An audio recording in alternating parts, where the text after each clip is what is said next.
चलिए आगे बढ़ते हैं with question number 28. A and B are the partners sharing profits and loss in the ratio of 2:1. Balance sheet of the firm on 31st March 16 was as under.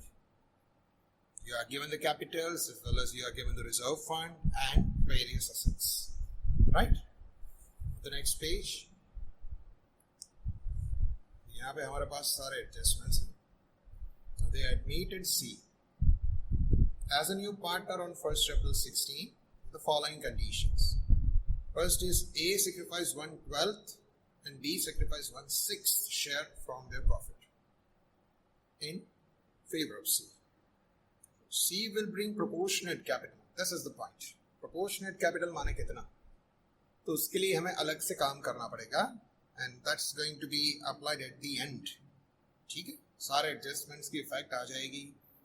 यहाँ तक कि revolution का profit भी distribute हो जाएगा और जब closing capital आएगी तब जाकर के एडजस्टमेंट अप्लाई होगा. At the time will be able to understand the meaning of proportionate capital. So will keep this at the and.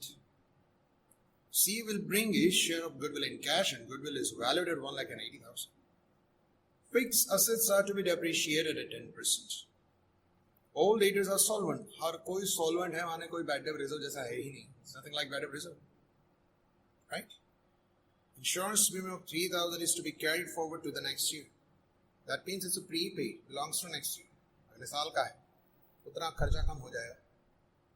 ठीक, reduces the expense.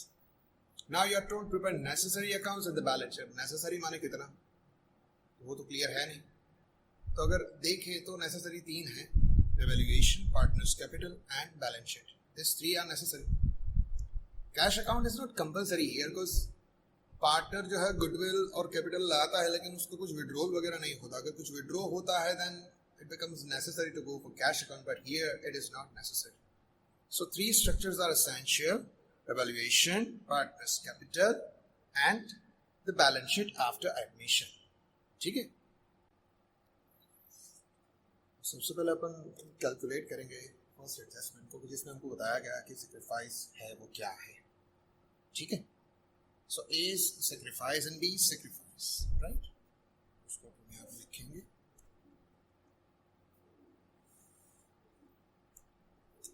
So A gives how much? A is sacrifice. That's what we are told. It's 1/12. And B's sacrifice is 1/6, right? So in that case, if we say sacrificing ratio, ठीक है, 1/6 को अगर अपन ऐसे convert करें, it becomes 2/12 ना. You to equalize the denominator, 12 करते हैं. तो sacrificing ratio कितना बनेगा? 1:2. This is the sacrificing ratio. इस रेशियो में उन दोनों को गुडविल मिलेगी. ठीक है. And practically speaking, we are also not told that what is the share of C. C का कितना share होगा?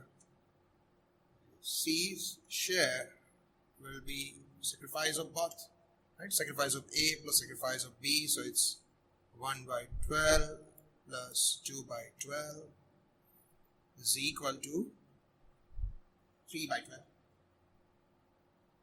right? So in this manner, if we see that C's share, that's going to be 3/12, right? अभी हम सम को आगे बढ़ाते हैं. हमारे पास दोनों पार्टनर्स की कैपिटल वगैरह है तो पहले वो लिख लेते हैं. It's by balance brought down. It's 80 and 40 respectively. Reserve fund भी हमें दिया गया है. ठीक है.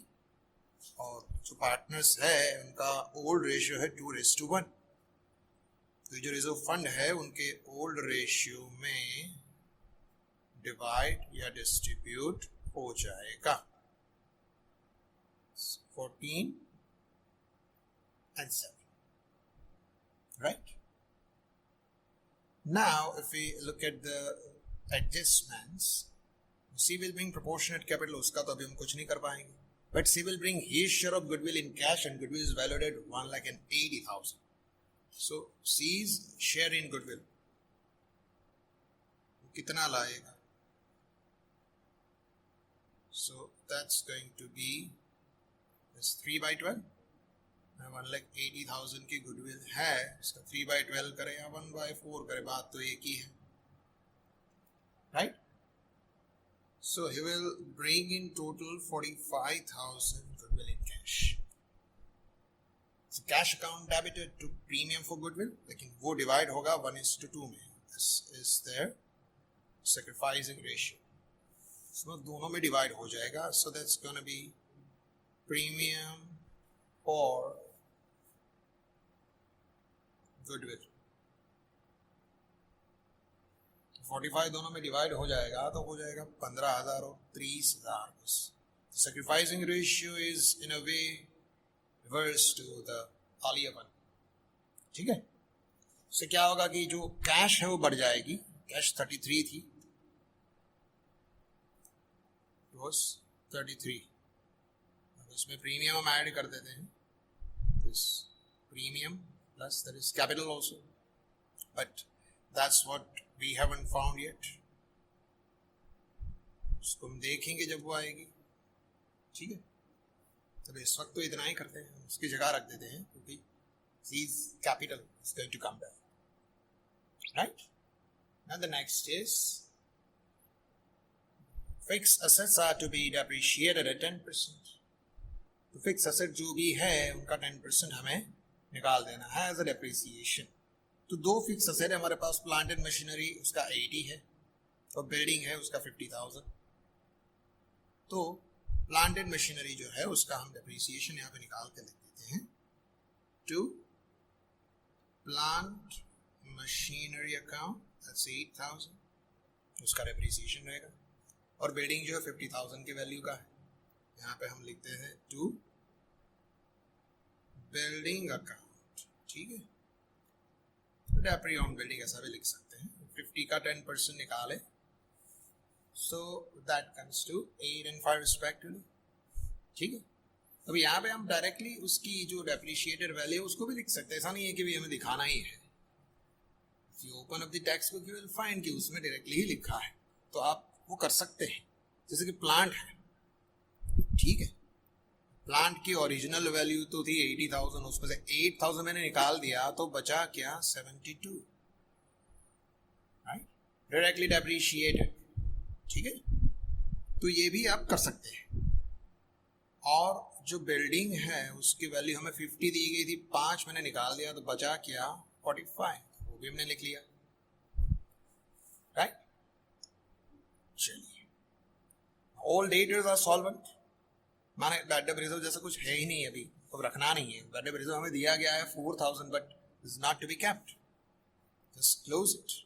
यहाँ पे अपन उसको क्लोज कर देंगे by bad debt reserve account 4,000.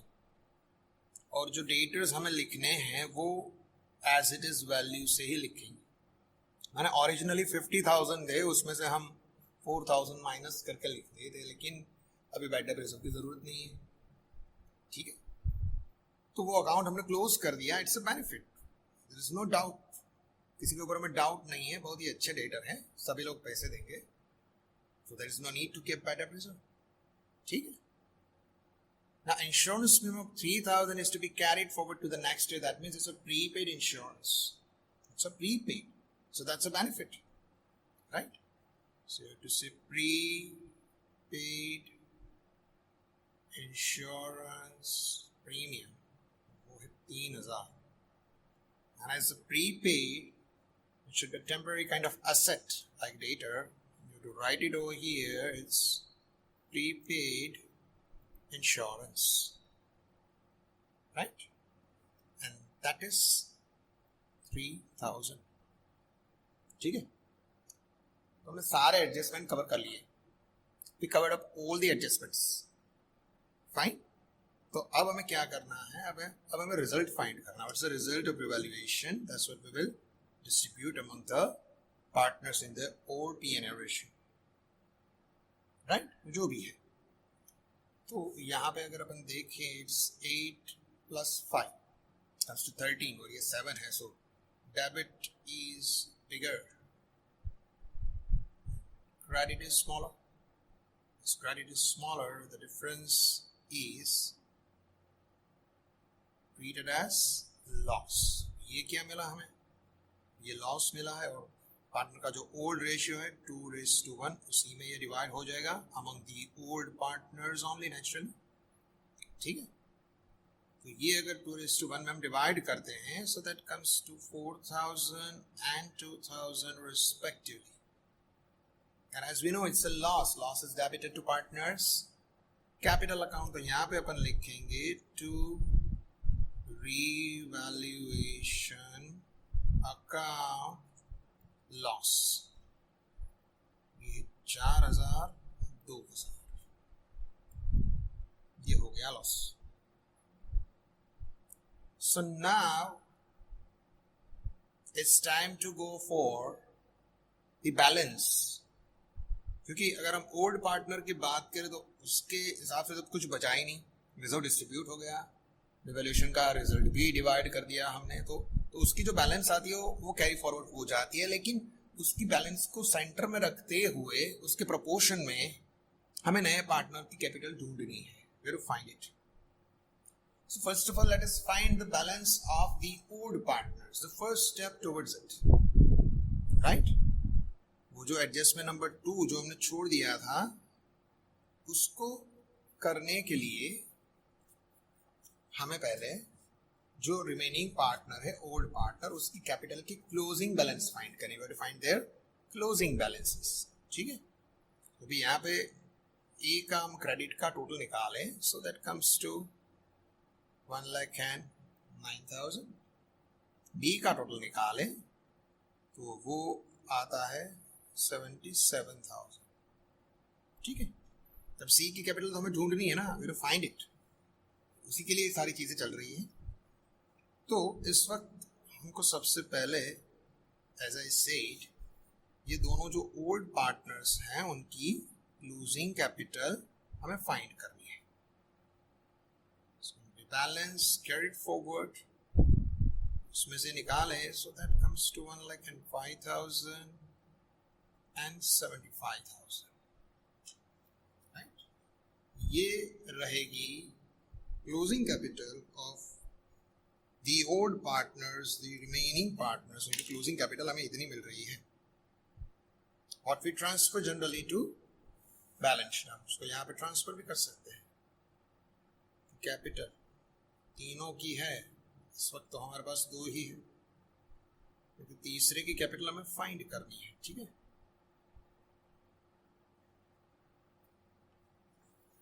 तो अभी इतना हुआ कि ये जो 2 पार्टनर हैं पुराने पार्टनर्स, उनकी कैपिटल जो है 1,05,75 मिल रही है। हमको बोला गया है कि नया पार्टनर जो है वो प्रोपोर्शनेट कैपिटल लाएगा। प्रोपोर्शनेट माने क्या? तो प्रोपोर्शनेट का मतलब यहाँ पे ये होता है कि suppose the total profit of the firm is 1, just like that total capital of the firm is 1, right. जैसे टोटल प्रॉफिट में से उसको 1/4 मिलता है, तो बाकी बचे पार्टनर्स का टोटल शेयर होता है 3/4। बिल्कुल उसी तरीके से टोटल कंट्रीब्यूशन कैपिटल का रहेगा, राइट। माने आपका जितना प्रॉफिट में शेयर है उतना ही आपका टोटल कैपिटल में कंट्रीब्यूशन रहेगा।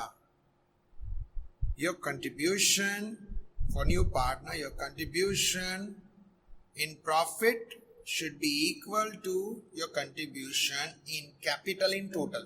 माने टोटल कैपिटल में अगर आपको प्रॉफिट में 1/4 मिल रहा है, तो टोटल कैपिटल का भी आपको 1/4 ही लाना है। रिपीट, प्रोपोर्शन का मतलब क्या होता है? अगर टोटल प्रॉफिट में आपको अगर 1/4 मिल रहा है एज अ न्यू पार्टनर, तो टोटल कैपिटल जो फर्म की होती है आफ्टर योर एडमिशन, उसमें भी आपका 1/4 शेयर होना चाहिए। माने बाकी बचे पार्टनर की कैपिटल का टोटल होता है 3/4। ठीक है, so here we have to calculate that. right? For C's point of view, we see C's share in profit 1/4, right? And total share of A and B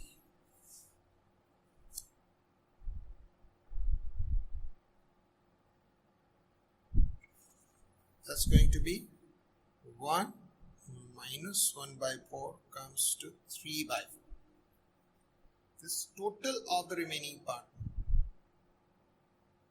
ठीक है, this is A and B's share. A B का share ये है, right? अभी उन दोनों की capital का टोटल अपन करें. Okay, so right, total capital of A and B कितना होगा? तो अभी हमने निकाला 1,05,75. 1,05,000 plus 75,000 comes to 1,80,000 is equal to 3/4 of total.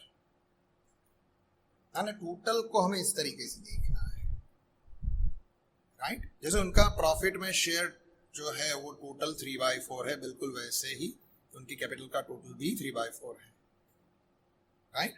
माने अगर नए पार्टनर को हम टोटल में से 1/4 देते हैं तो बाकी बचे पार्टनर का टोटल होता है 3/4.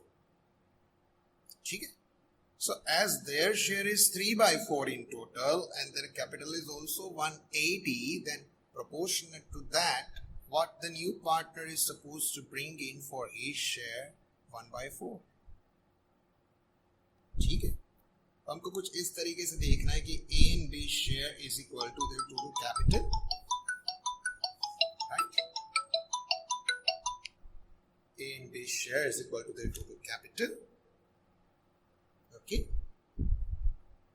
Then what will be the proportionate share for new partner C? Right? बिल्कुल इसी तरीके से अगर अपन चलें, that this A and B share is a 3/4.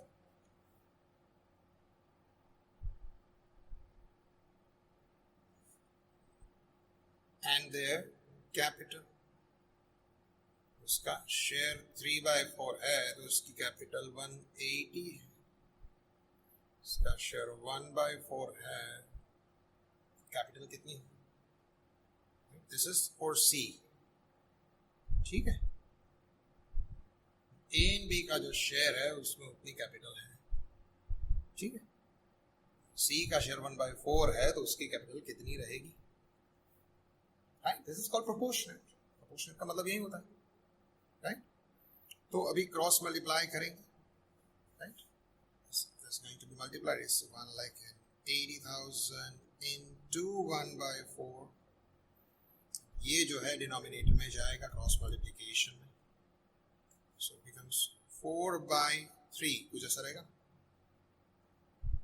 ठीक है, तो अभी ये 1/4 का 4 और ये 4/3 का 4 दोनों कैंसिल हो गए.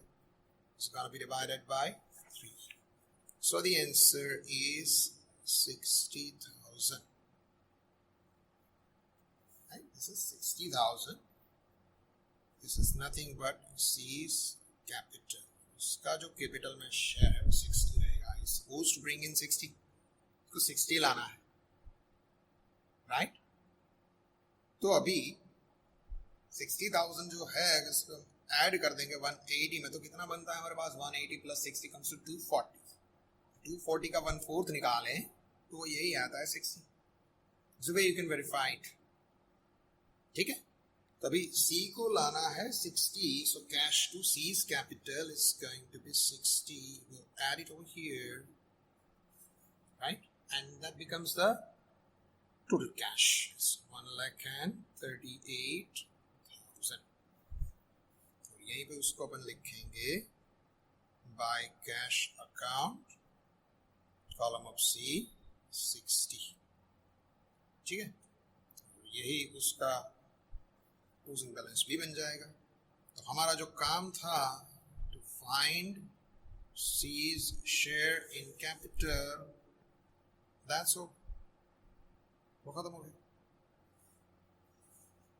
right? So this was the point. Simple सी बात थी कि भाई टोटल कैपिटल में से उसका 1/4 शेयर हमने निकाला। उसको निकालने के लिए हमने रास्ता क्या चुना, बाकी बचे हैं उनका शेयर कितना होगा, सो 1 - 1/4 तो हो रहा 3/4। कुछ इस तरीके से हमने इसको देखा, ठीक है। Now there are no more adjustments, कोई भी एडजस्टमेंट बचा ही नहीं, तो बाकी की जितनी बैलेंसेस हैं उनको हमें एज इट इज वैल्यू से एज यूजुअल लिखना है। क्रेडिटर्स जो है उसके बारे में और कुछ हम बताया नहीं गया है, तो उसको हम एज इट इज वैल्यू 75,000 से ही लिखेंगे। फिर बिल्स पेएबल, उसमें भी कोई चेंज नहीं था, तो उसे भी हम उसी वैल्यू से लिखेंगे, दैट्स 10,000। फिर प्लांट बिल्डिंग एडर्स वो तो उसमें लिख लिया हमने, प्रीपेड इंश्योरेंस भी लिख लिया, लेकिन फिर भी अभी कुछ बच रहा है, तो दैट इज स्टॉक। स्टॉक के बारे में कुछ अभी एडजस्टमेंट नहीं था, तो उसको हमने एज इट इज वैल्यू से लिख दिया है, राइट। कैश हमने लिख लिया, प्रीपेड इंश्योरेंस भी लिख लिया, तो अब और कुछ बचा नहीं है। So now it's time to total. तो अभी अपन लायबिलिटी का टोटल निकालें, so that comes to 3,25,000, and same if you total, you'll find here is 3,25,000. Okay? Is the way you can better deal with this particular sum, choose number 7. Right? तो आज के लिए इतना। Thank you very much.